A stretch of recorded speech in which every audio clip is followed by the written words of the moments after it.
one thinks it's somewhat a choice, little bit. The rest think, nope, not a choice. What do I think? Of course it's a choice. Jason, personal trainer and online coach, owner of Unparalleled Fitness. So today I'm going to be responding to a video recently released by Greg Doucette answering the question, is obesity a choice? Now, for those of you who don't know Greg Doucette, he's big time, really successful entrepreneur, huge in the fitness industry, over 1 million subscribers on YouTube, and a very knowledgeable guy. Genuinely, check out his videos. The guy knows his stuff. On a personal level, I have the utmost respect for Greg. Now, even though this is a response video, it's not everything that he said that I disagree with. Some of the things he said are objective truths, which I don't feel we can argue with. However, some of the statements are completely reckless and need to be addressed. So to give you a bit of background about this video, Greg is responding to a video that's previously been shot where obese people are answering the question, is obesity a choice? And you've got everything from strongly agree to strongly disagree. Cool. With that in mind, let's run the video. I don't like the celebration of morbid obesity. And celebrating morbid obesity. Well, I don't like that. I don't think we should celebrate people who are out of shape. We shouldn't make it look like it's a great thing. Let's celebrate. You're taking 20 years off your life because your BMI's over 40. Tolerated, yes. Respected, sure. But not celebrated. Now, I agree with this concept, but not for the reason he stated. He said he doesn't feel we should celebrate people who are out of shape. In my view, I don't feel obesity should be celebrated because of the increased risk to someone's health. It's actually less about their shape. Science shows that someone who is obese carries an increased risk of developing a life-threatening disease. And being plus size is a choice. It's a choice. As in you can choose to not be overweight, or you can choose to be overweight. Let's see what they say. Okay, of 6 people, 5 think it's not a choice. Only 1 thinks it's somewhat a choice, little bit. The rest think, nope, not a choice. What do I think? Of course it's a choice. Now, I think this statement is oversimplifying things a bit too much, and I want to explain why. Saying that obesity is a choice, for me, is like saying suicide is a choice. Now, that might sound extreme, but hear me out. When someone commits suicide, the final decision to take their own life is theirs. Now, you could just sit there and say, oh, they took their own life, it's their fault. But as we know, a person who commits suicide is not in the right place mentally or emotionally. So there are factors that affect them making that final decision. Which leads me to my next point. Would someone in the right place mentally and or emotionally opt for obesity? Think about the bodily aches and pains, the lethargy, the potential health conditions, the potential bullying, and the social stigma. I don't think so. Now, the World Health Organization are publishing stats showing that obesity is on the rise and that levels are at an all-time high. But so is mental health. And for me, that's no coincidence. So I'm going to make a bold statement, but in my view, if someone is obese, there is a very, very high chance, like above 95%, that they're going through a struggle mentally and or emotionally. And that can be what leads them to make poor lifestyle choices. So yes, the final decision to put the hand to your mouth and eat is yours. The final decision not to exercise or go to the gym is yours. However, there are other factors involved.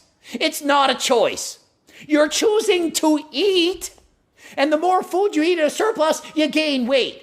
When you're born, you're not 300 pounds. If you get to 300 pounds, you choose to do so by eating. Not saying it's hard to get motivated to go for a walk, do 150 minutes of cardio a week, not saying any of that. But of course it's a choice. Again, if someone is struggling with their mental health, they're probably not going to be in the right space to train or even have the motivation to train. Some people try to be plus size, like there's like lots of people in the gay community that are called like eaters and feeders, so people do try to be bigger. So he's saying he only disagrees with it because some people are eating on purpose to get fat on purpose because they want to be fat on purpose. It's still a choice. Yeah, if you overeat, stuff yourself and force feed and you become fat, you chose that. But even if you don't, I still think it's a choice. You're still choosing to eat too much. Even if you're not doing it on purpose, you're still choosing to eat too many calories. Again, just focusing on the act of eating, but what are the other factors behind that? It was a choice for me to say, well, I don't want to work out 8 hours a day every day and hate what I look like to be skinnier, so I'm gonna let myself eat more than a quarter cup of white rice today. So the girl who says I somewhat agree said, well, I choose to just eat what I want and not exercise, not go to the gym because I don't want to do those things. And so what if people are going to make fun of me? I'm choosing to overeat. Well, to me, that's an answer of, yeah, strongly agree. Clearly, it's a choice for her. She's saying, I overeat and I choose to do so. I choose not to do all that exercise. I don't want to. That makes it a choice. Now, of course, in the obese category, there are people who appear to purposefully choose obesity.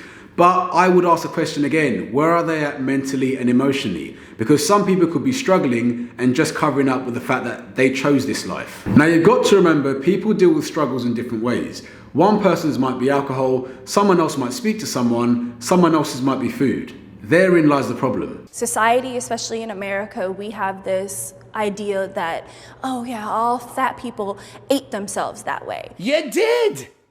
You can't become morbidly obese without over-consuming calories. Calories in, calories out. Oh, all people who are obese, they ate themselves that way.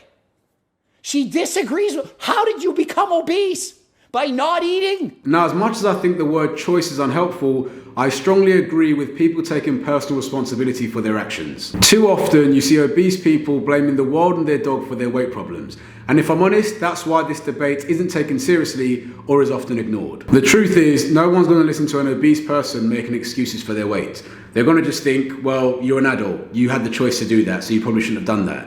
Now, that's obviously a bit of a flippant response, and I'm not saying that's the right response, but we need an element of personal responsibility because otherwise the whole world will be overweight and we'll just be blaming everything else. They just sit at home and they're lazy and they don't do anything and they ate themselves that way. I never assumed that at all. I just assumed that you eat too many calories, that you're in a calorie surplus because you can't break the laws of thermodynamics. In this house, we obey the laws of thermodynamics. If you consume too many calories, you take in more calories than you burn off, you automatically gain fat. That's just how it works. In terms of thermodynamics, I do 100% agree with Coach Greg. Calories in versus calories out is the reason someone gains weight. Now, I think it's important to look for reasons why someone is eating too much, but for someone to sit here and try and dispute that someone who is obese is eating too much is not backed by science, and for me is just a bit of a nonsense. They don't take into account people who have a disease. They don't take into account people who work out and their body is just built that way. All these are contributing factors, but you still have to have exceeded your calorie intake. If you were built that way and had genetics that made you predisposed to obesity, but didn't exceed your calorie intake, you wouldn't be gaining weight. So again, context is important, but in order to become obese, you must have exceeded your calorie intake. I don't really think we should be disputing that. It is possible that people have eaten themselves to that point, but then you look at why did that happen? There's trauma, there's rough coping mechanism. Regardless of the trauma and the coping mechanisms and all of this stuff, you still choose to eat the food. Finally, someone is talking sense. That lady hit the nail on the head. There are traumas and other things that lead someone to be in that place where they make the choice to now self-destruct and eat more and more and more. So we can't ignore that. This guy's, Greg Doucette saying regardless of trauma, we can't ignore trauma because it's the main factor that leads someone to do this. If you decide to do something about it, you can make that change. Every single person on this earth can lose weight. If you're in a calorie deficit, you will lose weight. It's not possible to not lose weight. If you want to lose weight, it is not possible to not lose it here on this planet. Here on Earth, we're not from Krypton. We can't break the laws of thermodynamics. So anyone watching this video, if you're morbidly obese, whatever, overweight, you want to lose it, you can. Not saying it's easy, but you can do it. You want help? Get my Circle Diet book. 160 pages, over 25 years of research that I went into this. How to lose weight and keep it off for the rest of your life. So you get the gist of the video. He just continues to basically lay into obese people and blame them for being overweight. Now, Greg is normally a top quality content creator and has so many videos that can help everyone on their fitness journey. But in my view, this was a bad day in the office. So this brings me on to my penultimate point, that the majority of people simply do not understand obese people because they're not obese. Case in point, Greg Doucette. Think about it. Unless you've actually known an obese person, or like me, had the privilege of working with so many, you won't actually understand what they go through and how they get there. Very similar to alcoholics. At a point in time, we were blaming alcoholics for their alcoholism. We weren't looking to any context or any triggering factors. We were just saying, you love alcohol, and you're just getting the stigma and the stick that comes with that. Now we understand it, there are now things out there that can help them. Unfortunately, at this moment in time, we don't understand obesity at a deep enough level to actually get people the help they need. I used alcoholics to portray my point because some people find alcohol addictive and others don't. And it's the same with food. Food is getting more and more processed. Companies are actually making food more addictive so that we buy more of it. As a result, some people might struggle with that addiction and others won't. If you don't believe me that food can be addictive, look into a study by Connecticut College analysing the brain activity of rats when they consumed an Oreo. The results are shocking. And my final point is that people are too proud and do not ask for help. Now, this isn't just obese people. This is pretty much in all of us as humans.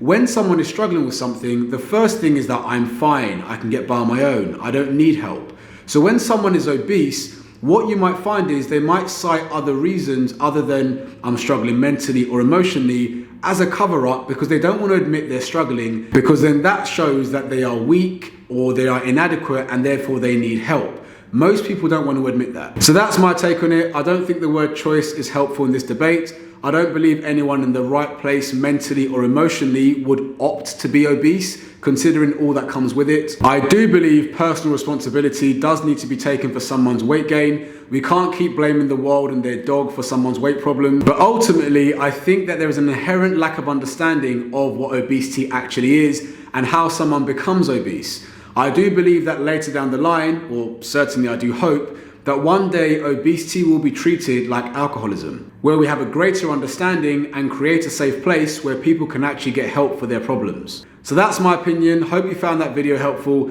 If you did, drop it a like, comment below, let me know your thoughts. Do you disagree with me? Is obesity a choice for you? Please subscribe, and I'll see you again soon.